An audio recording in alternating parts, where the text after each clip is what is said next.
Our last item will be from Ron Brown. Grandpa was on the team that hired Ron to be the director of the Boys and Girls Club of Winnipeg in 2010, a position which he still occupies today. Ron, along with some other fans of my grandpa, is responsible for nominating him for the Order of Canada, and we've asked him to share with us a little bit about that process. So, welcome, Ron.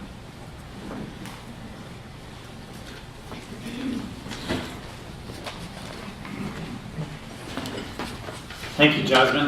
For those of you who've heard me speak, you should draw some comfort that I have notes and I intend to stick to them, which will allow all of us to get home before midnight.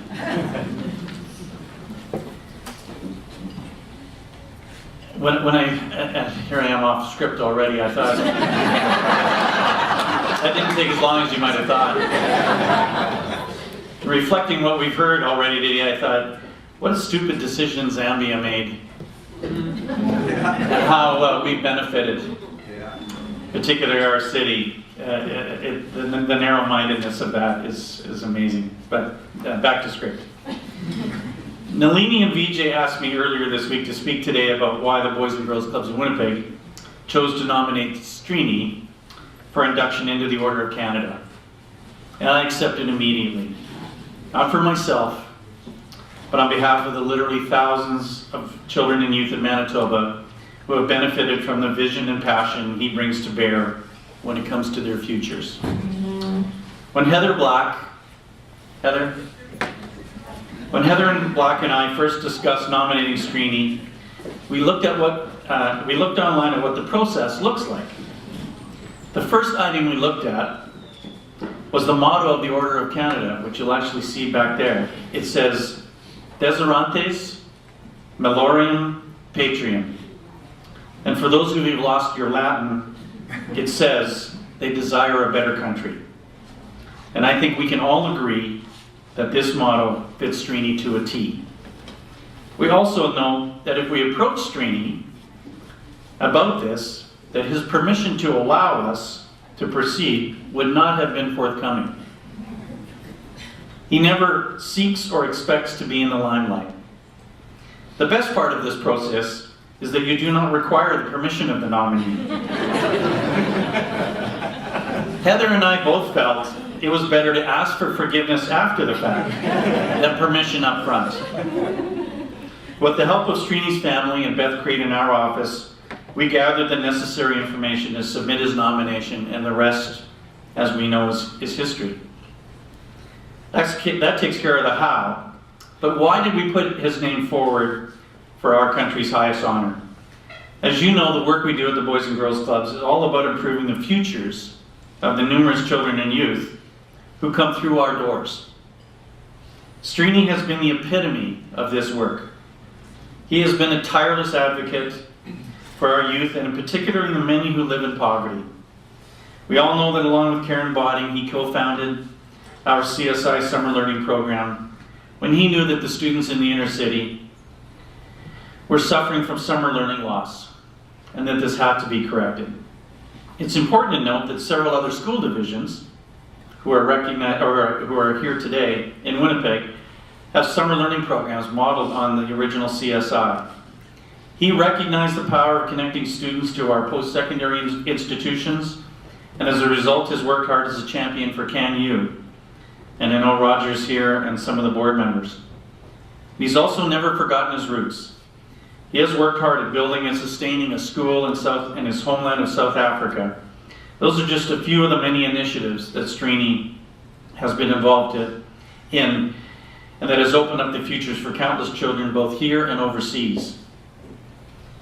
And if you will allow me, as if you have a choice, I would like to reflect on my personal journey with this extraordinary gentleman. I first met Strini, as we just talked about, in the fall of 2010 when he was part of the selection committee to pick the successor for Mike Owen at the Boys and Girls Clubs. Mike, thanks for driving in today. This might have been the one time you would have to question Strini's judgment. In the time since that first meeting, I've spent many hours marveling at his ability to bring even the biggest doubters in line with, as I call it, the Strini way of getting it done. I have watched seasoned politicians, veteran school administrators, and reluctant funders change their way of thinking after listening or being lectured to by this force of nature. Two examples of this come to mind. When he first approached the province of Manitoba about supporting CSI and being told that there was no funding for summer programs, he was not deterred in the least. He persisted in such a way that the province has been and continues to be the most significant funder of this much needed program. On another occasion, and I do remember this distinctly, I got a call from Strini, and he had just made a presentation to a potential funder. He expressed frustration that it had not gone well and had essentially been a waste of time. In fact, I remember exactly what he said: "Those are 2 hours I'll never get back." 24 hours later, they contacted me to let me know that they were so impressed and would be providing funding with a multi-year agreement, and how amazing the presentation from Strini had been.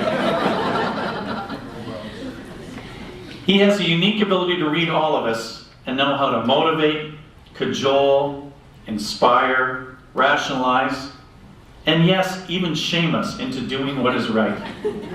Many of us have had the experience of patting ourselves on the back when we know we've helped 50 kids. Then to hear the sage advice on how that possibly might be 500, and then we should get to work on it right away.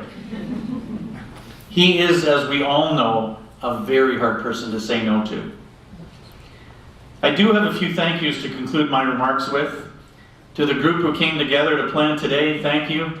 And to Jan Sanderson, who suggested some time ago that we do this after the Reddys came back from Ottawa. And to the Reddy family, who has graciously shared their patriarch with our community, we owe you a deep debt of gratitude. And finally, to our guest of honor, Strini, I feel privileged to call you my friend. And I could not be more proud that Canada has honored you in this way. Congratulations.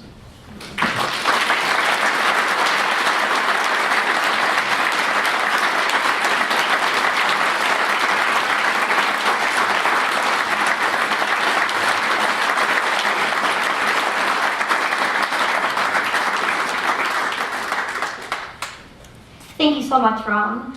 And finally, despite his extreme reluctance to be here today, Grandpa would like to come up and express his great gratitude and love for all of you. I would. I think so.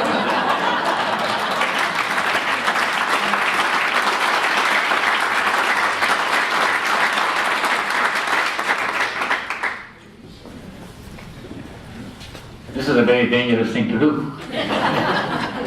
But I do want to take a couple of minutes, and I mean a couple of minutes, to say thank you to everybody. Thanks to all of those of you who told me how good I'm looking.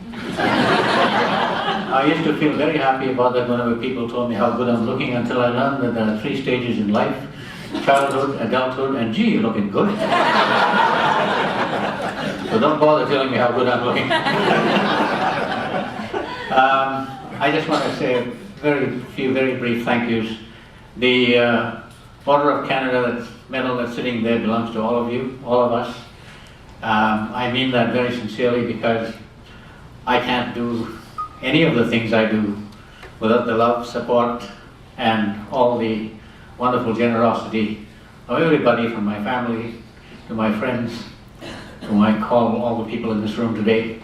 I want to thank Barbara and the friends for bringing that honor song to me. That is one of the most significant things of the day, and I appreciate it very much. I'm sorry Clarence couldn't be here. Barbara and Clarence are part of a multi-faith naming ceremony of our grandson Kieran, and it was an amazing thing. And I remember telling people at the end of that, don't think you're here just for a good time. You have now committed yourself to being the circle of caring for this grandchild. And I hope they remember that. And we are the circle of caring for all our grandchildren. But very quickly, you know, I get all the glory and the honor, but I want to thank Amelia, my encourager, friend, support her, and my kids, who are just amazing. They really surprised me today. The research that's gone on here has just been phenomenal. Putting it all together in that way is so beautiful. Granddaughter Jasmine for emceeing, Vijay, Kumar and Nalini for all the good things that they did, and all their families, our grandchildren, and the partners, Joey, Brad, Michelle. Thank you all for being good people. To each of you in this room, a big hug.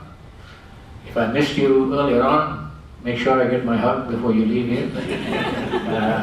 That's what keeps me moving. The energy I get from all those hugs and all the good news I get from people is what keeps me moving. But the last thing is, we have a continuing responsibility to our kids. We have a continuing responsibility to our youth and our society. So whatever little you can do, please do it. Let me say a special thank you to those people in this room who sustain my initiatives. I won't name them, but there are people sitting in this room today without whom I would not be able to do and achieve the things that I managed to do for children both locally and internationally. They are wonderful, generous people who do not want to be acknowledged for what they do it from their hearts. And they are the ones that actually enable me to do what I'm doing. They know who they are, they're in this room. Many of them are in here, some of them are not. But I do want to say a special debt, a word of gratitude to all those people, and to ask them not to forget to continue to support me. So again, please stay, please enjoy. If I haven't seen you and acknowledged you, please make sure you come, and I'd like to say hello.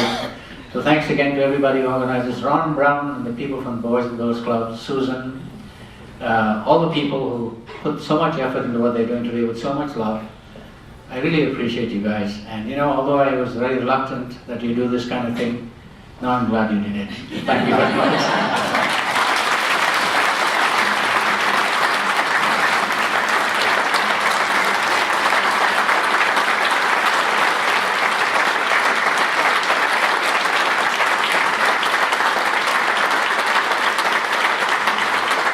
This is the end, don't worry. Two things.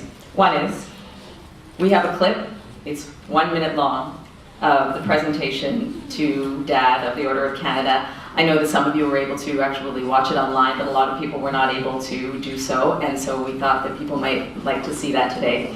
And that will be the final thing. And before we conclude, I would just also like, on behalf of our family, to thank you all for coming. And also, I know that these people don't want to be named, but there are some people who approached us about putting on an event like this, which we really wanted to do, but felt it was a bit overwhelming, and they did that for and with us, and we are extremely grateful. So Ron Brown, Doug Stephen, Ken Campbell, Gary Brenner, Carrie Stephen, and Wayne Cadogan, and Taryn Brenner for the AV presentation that she did and the photography she's doing today, Doug Stephen for offering up this beautiful facility to us and arranging all of the food and drink, and Ron's wife, Susan, and her friend Gina for making this room look so incredibly beautiful and putting on this beautiful display. So thank you so much to all of these friends for doing this, for Dad and for our family, and for all of us to come together and celebrate. Thank you all for coming. After experiencing racism and upheaval in his native South Africa, he taught in 3 other countries before settling in northern Manitoba. Throughout his 42-year career in education, he was known as an inspiring leader who spearheaded initiatives to address poverty, develop literacy schools and preschoolers, and strengthen the community. Notably, he served as head of the council that developed the province's early childhood education policy and recently established a summer learning enrichment program for underprivileged children. Mr. Reddy.